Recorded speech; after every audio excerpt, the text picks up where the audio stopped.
Pada praktiknya, dalam melaksanakan aktivitas sehari-hari, kita tidak pernah terlepas dari apa yang namanya materi, mulai dari udara yang kita hirup, pakaian yang sering kita pakai sehari-hari, warna-warni bunga di taman, permukaan kaca dan benda-benda lain yang sering kita jumpai selagi kita menjalankan aktivitas sehari-hari. Lalu, pernahkah kalian berpikir mengapa bunga di taman memiliki variasi warna yang berbeda-beda, mulai dari merah, kuning, biru, putih, dan lain sebagainya? Lalu, mengapa benda ada yang memiliki permukaan dengan tekstur kasar dan juga dia memiliki dengan tekstur halus? Mengapa benda-benda tersebut bisa sangat beragam variasinya? Nah, itu semua atau benda-benda tersebut adalah materi. Keberagaman dari benda tersebut ada karena adanya perbedaan sifat dari masing-masing benda tersebut tergantung partikel penyusunannya. Nah, salah satu partikel dasar penyusunan materi adalah atom yang akan kita bahas kali ini. Selanjutnya ada perkembangan teori atom. Dalam berdasarkan perkembangan teori-teori atom terbagi menjadi 5 kategori. Yang pertama ada teori atom Dalton. Pada teori ini atom didefinisikan sebagai partikel terkecil dari suatu materi yang tidak dapat dibagi lagi. Nah, pada teori ini pula lah atom digambarkan sebagai bola paja sederhana yang memiliki ukuran yang sangat kecil. Kedua adalah teori atom Thomson, di mana dalam teori ini atom digambarkan sebagai bola pejah bermuatan positif yang di dalamnya tersebar muatan negatif yang disebut elektron. Oleh karena itu J.J. Thomson disebut sebagai penemu dari elektron. Penggambaran atom dalam teori ini dianalogikan sebagai roti kimis, di mana kismisnya itu berubah merupakan penggambaran dari elektron. Penggambaran dari elektron dari atom tersebut. Ketiga ada teori atom Rutherford yang akan menjadi topik bahasa utama dalam video kali ini. Nina secara singkat dalam teori ini menjelaskan bahwa atom itu terdiri atas inti atom serta awan elektron yang bermuatan negatif yang mengelilingi. Nah, berdasarkan eksperimen yang dilakukan yaitu melalui penghamburan sinar alfa, Rutherford menemukan inti atom dan juga proton pada 1911. Ada teori atom Bohr. Pada teori ini hanya sebuah menggunakan eksperimen merupakan spektrum hidrogen, di mana berdasarkan hasil eksperimen Bohr menyatakan bahwa hanya ada seperangkat orbit tertentu yang diperbolehkan bagi satu elektron. Pada atom hidrogen, nah orbit ini dikenal sebagai lintasan melingkar dari inti atom terakhir.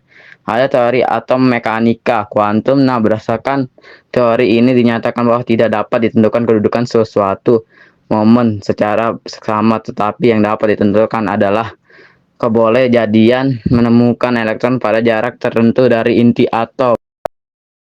Rutherford menggunakan eksperimen berupa penghamburan sinar alfa, di mana pada eksperimen ini menggunakan partikel alfa yang bermuatan positif, lempeng emas tipis, dan layar dengan seng sulfida di sekitar lempeng emas.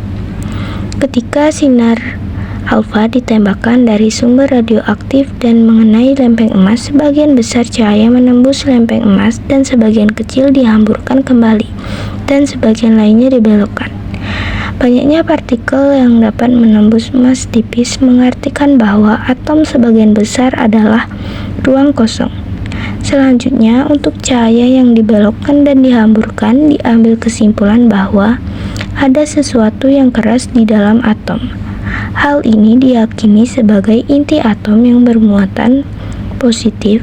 Berdasarkan eksperimen ini, model atom Thomson tidak dapat diterima lagi. Rutherford mengemukakan bahwa atom terdiri dari inti atom bermuatan positif dan elektron bergerak mengitari inti atom dalam orbit lingkaran.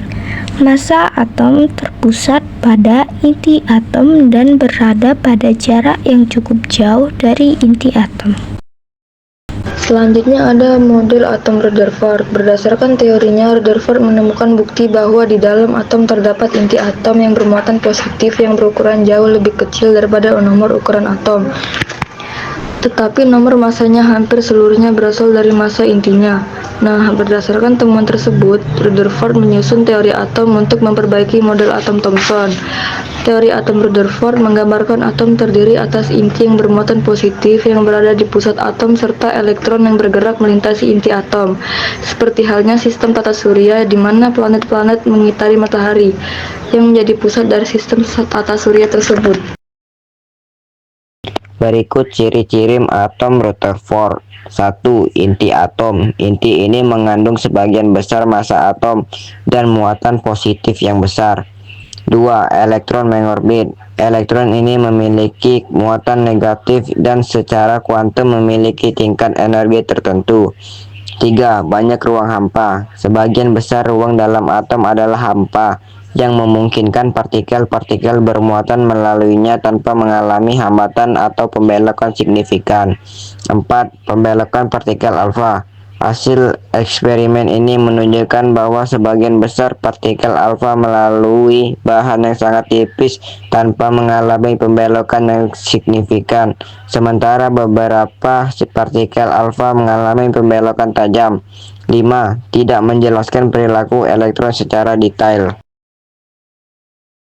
Dari pemaparan materi yang tadi telah disebutkan, dapat disimpulkan bahwa teori atom Rutherford memiliki kelemahan serta kelebihan ataupun kelebihan dari teori atom Rutherford. Yang pertama itu dapat menerapkan fenomena penghamburan partikel alfa pada lempangan emas tipis, dan kedua dapat menerangkan keberadaan inti atom sebagai pusat massa atom. Akhir ada kelemahan dari teori atom Rutherford, yaitu di mana teori ini tidak dapat menjelaskan mengapa elektron tidak jatuh kepada inti.